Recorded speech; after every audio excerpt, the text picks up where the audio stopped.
I've lived through the civil rights movement and was so impressed with the likes of Dr. King, John Lewis, and so many others. I thought at the time, this is great. We're on the path to equality for every human being. I wouldn't have thought that we'd still be having the same conversations in 2020. Enough is enough. Let's call it as we see it. Racism remains a huge issue in this country and around the world. When you see the images and videos that we've seen in recent months, the first thing that jumps to my mind is how much haven't we seen? How many times has a black man or woman been unjustly harassed, assaulted, injured, or killed? How many times has a black man or woman been targeted or confronted because of the color of their skin? Again, enough is enough. Black lives matter. People want to counter that by saying all lives matter. But right now, all lives aren't afraid for the safety of their children when they leave their house. Black lives are. All lives aren't concerned with letting their children get a driver's license for the fear of what might happen in a traffic stop. Black lives are.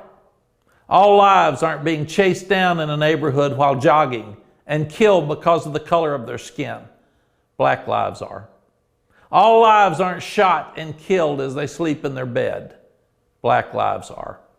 All lives aren't thrown to the ground and killed with a knee on their neck, choking the life out of them. Black lives are.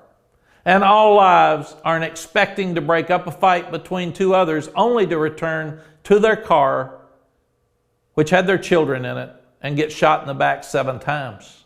Black lives are. All lives don't have story after story of racism, injustice, murder, brutality, and bigotry. Black lives do. So right now, I say to you, and I say it with conviction, Black lives matter. For those that don't agree, I ask you to listen and learn. I'm not perfect, so I don't want to make it appear that I am. But what I've done throughout all my years is listen and learn. I haven't been the subject of racism, so I can't fully understand its effects. But what I can do is listen and learn from those who have experienced it. And because I have, I feel like I'm a better man now than I was 20, 30, or 40 years ago. I've talked to the players on our team. I've listened to a lot of our ex-players that I've coached. I see the pain and the struggle that they go through every day. Sports fans do a great job of supporting the players on the field. Many of you do the same for them in everyday life. But we need everyone to continue that support outside of the sports world. The players need to feel like they're more than just a form of entertainment.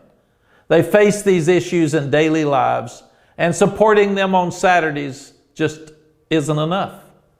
We need that support every day by doing our part to affect change in this country. I know we're all sick and tired of what's going on, so it's important to continue to speak out and shine a light on injustice that the black community deals with on a regular basis. Being colorblind is not enough. It doesn't help the situation we're in. You have to see all the colors so you can see what's going on.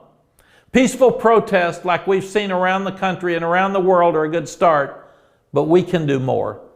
We need to educate the masses on how black people are both legally and illegally oppressed. By doing so, we can create empathy and understanding across all races. Please, I'm asking you, on behalf of our football team, their families, and anyone affected by systemic racism that remains in our country, listen, learn, and let's come together as human beings and take action so we can live in a society where all people are treated as equals.